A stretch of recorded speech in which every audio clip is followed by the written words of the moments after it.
오늘 주신 말씀 속에 주여 치유하게 하소서라는 제목으로 함께 은혜를 나누겠습니다. 기도하겠습니다. 사랑과 은혜가 많으신 하나님, 새해 첫 주일을 우리에게 허락하여 주셔서 주의 살과 피를 나누게 하시고 다시금 주의 사랑을 우리 가슴에 새기고 살아갈 수 있도록 인도하시니 감사드립니다. 하나님, 우리에게 힘과 은혜를 더하여 주셔서 주의 영광을 나타내며 살아가게 하시고 이 2024년도가 오직 하나님께 영광이 되는 삶이 되도록 도와주옵소서. 이 시간 우리에게 말씀하여 주시고 깨닫게 하시고 주의 사랑을 체험케 하여 주옵소서. 예수님의 이름으로 기도드립니다. 아멘. 2024년 새해 첫 주일을 하나님 앞에 드리는 여러분들에게 하나님의 은혜가 충만하시기를 바랍니다. 인터넷에 아카시아 나무와 향나무의 멋진 이야기를 발견하게 되었습니다. 이야기는 이런 내용이에요. 숲속에 아카시아 나무와 향나무가 함께 살고 있었습니다. 그러니까 사람들이 오솔길로 다니면서 이 향나무의 향기를 칭찬을 합니다. 그러자 이 아카시아 나무는 향나무를 향하여서 시기와 질투심을 풀었어요. 그런 가운데 마침 기회가 왔어요. 바람이 몹시 부는 밤, 이 아카시아 나무는 바람의 힘을 이용하여서 향나무를 날카로운 가시로 찌르기 시작을 했습니다. 향나무는 여기저기 상처를 입었어요. 어떤 가지는 찢겨지기도 했습니다. 다음날 아침 바람이 멎고 태양이 떠오른 숲속길로 사람들이 지나가다가 깜짝 놀랐습니다. 향나무에서 어느 때보다 향기가 진동하는 것이었습니다. 게다가 아카시아 나무에도 향나무 진액이 묻어서 향기를 발하고 있었어요. 이 향나무는 자기를 찌르고 상처를 입힌 아카시아를 미워하지 않고 사랑으로 품고 향기를 나누어 주었다라고 하는 그런 이야기를 보았습니다. 오늘 우리가 새해 첫 주일을 맞이하여서 이 성찬 예식을 하면서 주님의 찢기신 사랑을 묵상했습니다.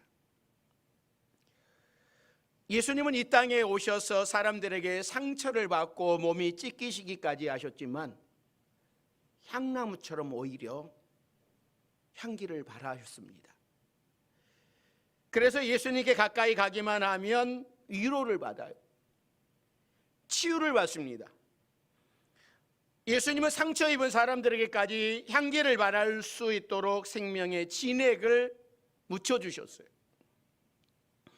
2024년 새해를 맞이하여 우리 성도들이 그동안 받은 상처들이 모두 변하여 주 안에서 아름다운 향기가 되어서 이 세상을 이롭게 하고 하나님의 기쁨이 되는 우리 모든 성도들이 되시기를 바랍니다. 우리 교회 올해 주제는 주여 치유하게 하소서입니다. 이 표를 가지고 한 해를 시작을 합니다. 그래서 지난 주간에는 부흥회를 통하여서 치유에 대한 말씀을 들었습니다. 오늘은 새해 첫 주일, 하나님께서 이스라엘 백성들에게 여호와 라파의 은혜를 베풀어 주신 말씀입니다. 오늘 본문에 나오는 이스라엘 백성들은 하나님의 엄청난 은혜를 받은 사람들이었습니다.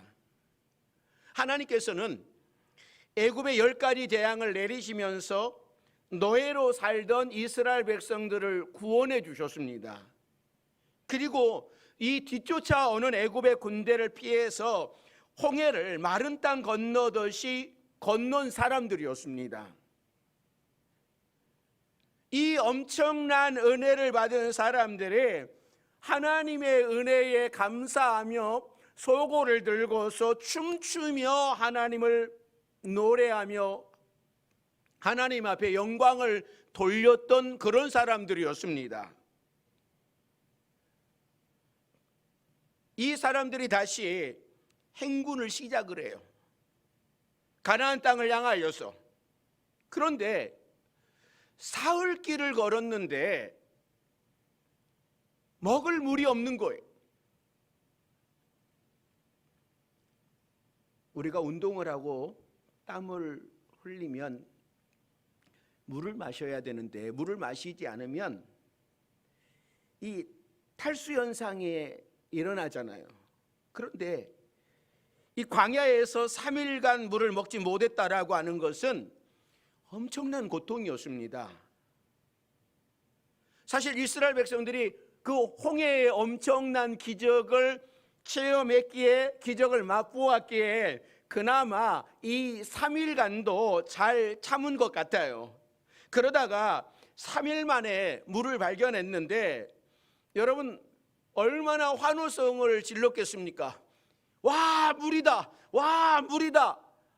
아마 모르긴 몰라도 그 물을 발견하는 그 순간에 그 사람들이 물을 향하여서 엄청나게 뛰지 않았겠습니까? 그리고 물을 움켜쥐고 마셨을 거예요. 그런데 문제는 이 물이 써서 못 마시는 물이었어요. 갑자기 마셨던 그들 탈이 나고 문제가 생겼어요. 그랬더니 결국 이스라엘 백성들이 모세를 원망했어요. 이 원망을 들은 모세는 하나님께 부르짖어 기도합니다. 그랬더니 하나님께서 한 나무를 물에 던지게 하셨고 그 쓴 물을 먹을 수 있는 물로 바꿔주셨습니다. 그러니까 오늘 본문은 이스라엘 백성들이 광야에서 받은 첫 번째 시험이었어요. 아니, 첫 번째 테스트였어요. 광야의 길은 어쩌다가 실수해서 잘못 들어간 길이 아니었습니다. 하나님께서 인도하신 길이었습니다. 하나님께서 의도적으로 이스라엘 백성들을 테스트하기 위하여서 이 길을 허락하신 것이었어요. 그러면 왜 이런 시험을 주시는가? 그냥 쉽게 편하게 가나안 땅으로 인도하시면 되지, 가나안 땅 주시기로 하셨으면 쉬운 길 허락하여 주시면 되지, 왜 굳이 이들을 테스트하고 광야로 몰아넣어서 이런 어려움을 겪게 하시는가? 이스라엘 백성들 입장에서 보면 이해할 수 없는 것이죠. 그런데 곰곰이 한번 생각을 해 보십시오. 이스라엘 백성들은 지금 430년 동안 노예로 살았습니다. 그 노예의 습성이 배어져 있는 거예요. 그러나 이제는 이스라엘 백성들이 노예가 아니라 하나님의 백성으로 다시 태어나야 되는 거예요. 그 노예의 본성을 버리고 하나님의 자녀로 살아가야 되는 거예요. 그래서 하나님께서는 이스라엘 백성들을 연단하시는 겁니다. 우리도 마찬가지죠. 우리는 세상에서 그동안 죄의 노예로 살다가 어느 날 하나님이 우리를 부르셔서 하나님의 자녀가 되었어요. 우리가 하나님을 믿는 사람이 되었습니다.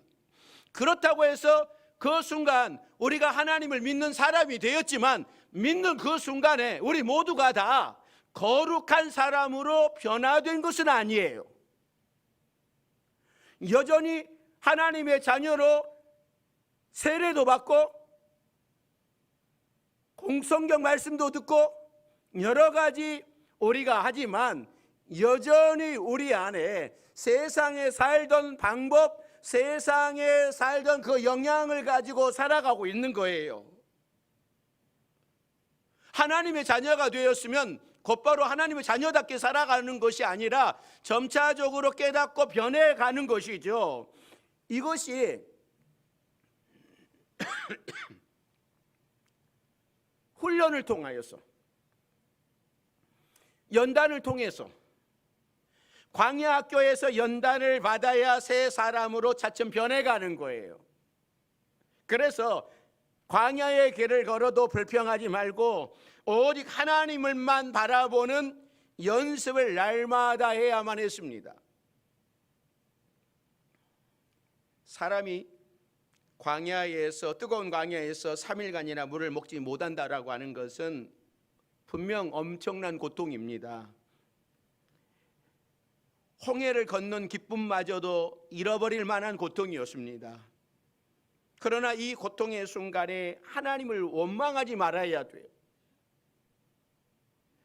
이 고통의 시간은 훈련의 시간이에요. 이 훈련을 잘 통과해야만 하는데 하나님을 원망하다가 마음속에 쓴 뿌리만 키우게 되는 겁니다. 백성들은 물 없는 사막길을 걷다가 마라의 오아시스를 발견했어요. 그리고 너도 나도 달려가서 그 물을 먹었을 겁니다. 그러나 황홀해 보이던 오아시스는 쓴물이었어요. 마라의 쓴물은 이 세상이 주는 것들을 상징하는 겁니다. 멀리서 보니까 그럴듯한 물 같아서 막 달려와서 마셨는데 마시고 보니 써서 갈증을 해결할 수 없었습니다. 탈이 났습니다. 돈과 명예와 권력과 쾌락 같은 세상의 물은 그럴듯해 보이지만 마시고 나면 오히려 우리의 영혼을 죽이지 않습니까? 우리가 세상을 살아가다가 이런 쓴물을 만날 때가 있습니다. 천신만고 끝에 결혼을 했는데 잘못된 만남인 경우도 있습니다. 취업난을 뚫고 천신만고 끝에 취직을 했는데 회사 조직 문화가 너무나 고통스럽습니다. 꿈을 안고 사업을 시작을 했는데 오히려 그 사업 때문에 더 힘들어졌습니다. 우리는 이런 쓴물을 마실 때에 이게 단물인 줄 알고 좋은 물인 줄 알고 마셨는데 이런 엄청난 어려움을 겪었을 때 우리가 어떻게 해야 됩니까? 오직 예수님의 십자가 밑으로 달려와야 되는 거예요. 백성들이 불평 원망할 때에 모세는 하나님께 부르짖습니다. 그러자 하나님께서는 한 나무를 지시하셨고 그 나무를 물에 던졌더니 쓴물이 단물로 변했어요. 무슨 나무까지 하나 던졌다고 여러분 쓴물이 단물로 변할 수 있겠습니까? 그런 나무가 이 세상에 어디에 있겠어요? 중요한 것은 하나님의 말씀에 순종하였더니 하나님께서 역사를 일으켜 주신 것이지 어떤 나무가 효능이 있어서 나무가 능력이 있어서 쓴물이 단물로 변하는 것 그건 아니잖아요.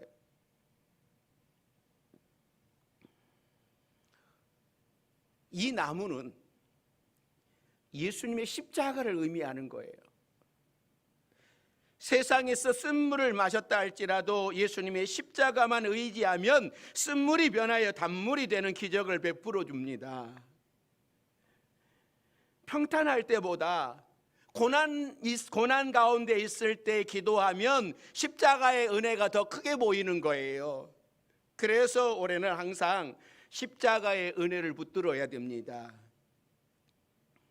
오늘 하나님께서 이스라엘 백성들에게 쓴물이 단물이 되게 하시면서 물을 치료해 주시면서 이스라엘 백성들에게 이렇게 말씀을 하시잖아요.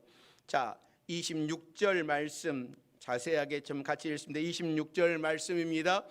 이르시되 너희가 너희 하나님 나 여호와의 말을 들어 순종하고 내가 보기에 의를 행하며 내 계명에 귀를 기울이며 내 모든 규례를 지키면 내가 애굽 사람에게 내린 모든 질병 중 하나도 너희에게 내리지 아니하리니 나는 너희를 치료하는 여호와임이라.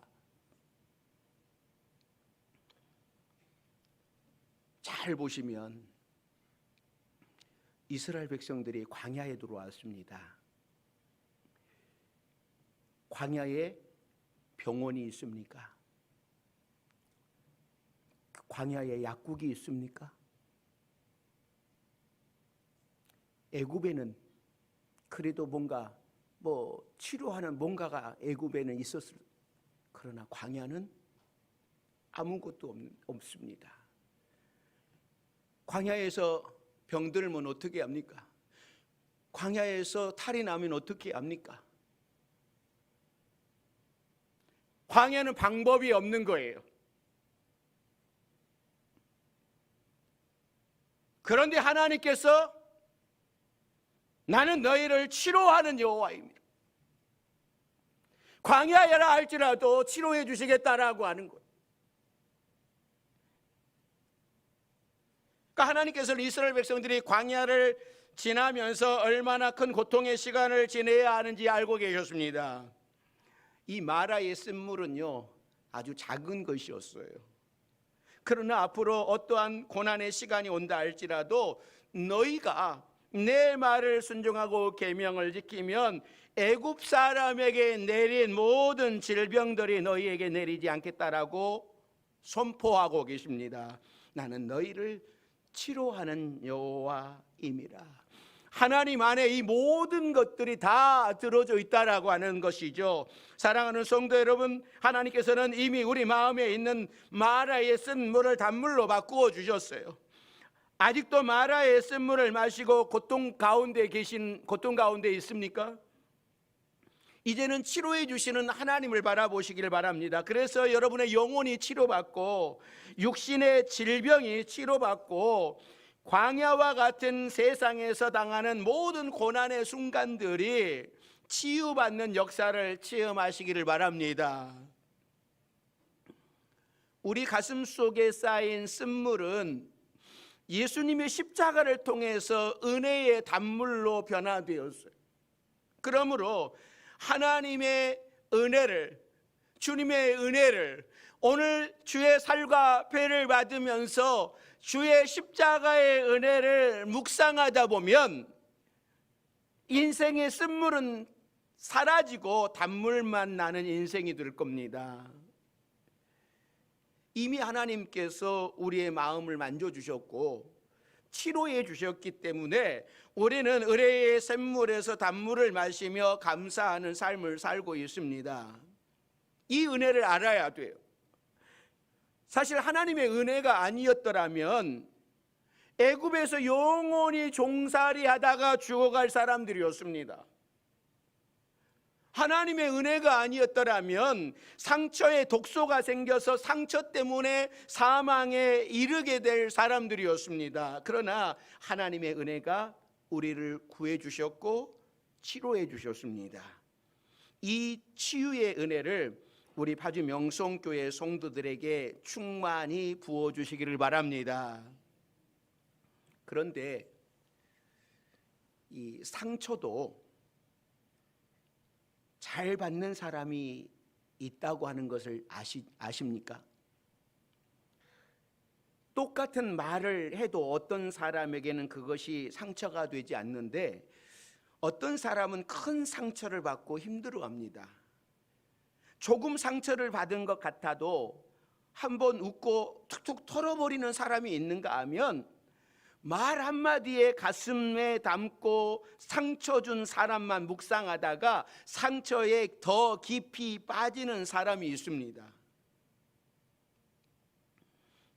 작은 세균에 노출되면 금방 감염되는 병이 있어요.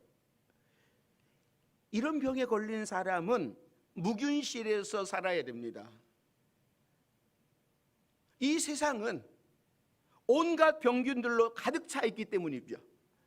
마음의 상처도 마찬가지입니다. 적은 말에도 쉽게 상처를 받는 사람은 아무도 없는 무균실과 같은 곳에서 살아야 돼요.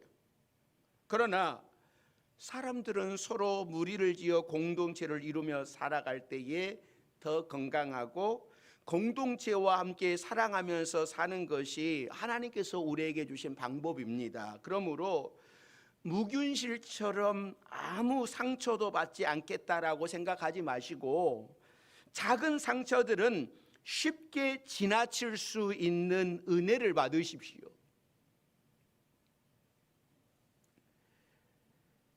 새끼 사자가 한 마리 있었습니다.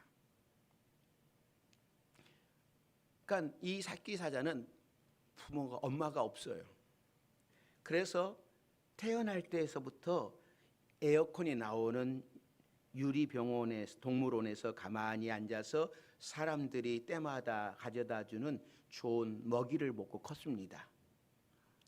그러다가 이 사자가 커서 어른 사자가 되어서 아프리카 초원에 자유롭게 살아가라고 풀어주었습니다. 그랬더니 이 사자가 사냥을 못하는 거예요. 결국 비실비실 거리다가 죽고 말았다고 합니다. 생긴 것은 사자였어요. 그런데 어릴 때부터 동물원에서 어려움 없이 지내다 보니까는, 좋은 환경에서 지내다 보니까는 애완동물처럼 자랐기 때문에 동물의 왕 사자가 될 수 없었어요. 여러분, 우리도 사자 새끼처럼 환경이 너무 좋은 동물을 좋아하지 마시기를 바랍니다. 사자가 동물의 왕이 되기 위해서는 드넓은 초원에서 자라야 되는 거예요. 하나님께서는 우리를 사자로 세워주셨는데 나는 사자가 아니라고 자꾸만 뒤로 숨지 마십시오. 작은 상처 따위는 은혜로 덮어버리시고 더 담대하게 거룩해지시기를 바랍니다. 여러분들은 상처를 잘 받는 사람입니까? 웬만한 것은 툭툭 털어버리는 사람입니까? 상처의 반대는 은혜라고 생각을 합니다. 상처받은 것만 묵상하다 보면 여러분, 상처가 더 깊어져요. 그러나 하나님의 은혜를 묵상하면 상처는 사라지고 은혜만 남습니다. 은혜와 상처는 동시에 받을 수 없어요. 은혜가 충만할 때에는 어떤 상처도 내게 상처가 될 수 없습니다. 그러나 은혜가 사라지면, 내 안에 은혜가 사라지면 작고 가벼운 상처도 큰 상처로 다가와요. 그러므로 은혜를 충만하게 여러분 받으시기를 바랍니다. 올해 하루 한 해를 살아가면서 은혜를 충만하게 받으면 그 상처가 상처로 남지 않아요. 그런데 은혜가 없으면 말 한마디도 엄청난 상처가 되어가지고 우리를 쓰러뜨려요. 우리를 병들게 합니다. 하나님의 은혜가 충만하게 임하면 있던 상처도 사라져버려요. 그래서 올 한 해 여러분들이 은혜를 많이 사모하시길 바랍니다. 은혜를 많이 받으시기를 바랍니다. 그 어떠한 상처도 치유돼 버려, 이겨버리는 그런 은혜를 받으시기를 바랍니다. 우리 하나님께서 이사야 30장 26절에 이렇게 말씀을 합니다. 자, 같이 읽습니다. 여호와께서 자기의 백성의 상처를 싸매심에 그들의 맞은 자리를 고치시는 날에는 달빛은 햇빛 같겠고 햇빛은 7배가 되어 7날의 빛과 같으리라. 이 말씀은 하나님의 은혜가 얼마나 큰지를 우리에게 잘 알려주는 말씀입니다. 비록 우리가 그동안 받은 상처가 클지라도 하나님께서 고쳐주시고 싸매주시면 달빛은 햇빛 같겠고 햇빛은 7배나 밝아질 것이라고 말씀해요. 한밤중에 달빛만 있어도 밝은데 그런데 햇빛처럼 밝아지도록 하나님께서 그렇게 크신 은혜를 주신다고 말씀을 합니다. 햇빛은 7배나 밝아지게 하겠다라고 하는 것은 하나님의 은혜가 우리에게 7배나 넘치게 해주시겠다라고 하는 말씀입니다. 여러분, 마음에 두려운 생각, 상처로 피가 난 자국들은 다 던져버리십시오. 예수님의 십자가 아래에서 모두 치유받으십시오. 하나님이 우리에게 주신 놀라운 은혜들을 기억해 보십시오. 상처가 변하여 진주가 되고 고통이 변하여 놀라운 춤이 되게 해주십니다. 지금의 내가 이 자리에 있기까지 하나님의 치유의 손길이 우리를 지켜주셨어요. 그래서 이 자리에 있는 거예요. 나는 너희를 치료하는 여호와임이라, 이 말씀을 기억하시면서 살아갈 수 있기를 바랍니다. 새해에는 우리 모든 성도들이 상처를 묵상하는 것이 아니라 날마다 치료하시는 하나님의 은혜를 묵상하며 마음의 질병과 육신의 질병과 고난으로 받는 모든 상처를 치유받고 기쁨으로 살아갈 수 있는 우리 모두가 되기를 주의 이름으로 축원합니다. 기도하겠습니다. 사랑과 은혜가 많으신 하나님, 주여 우리를 치유하여 주시옵소서.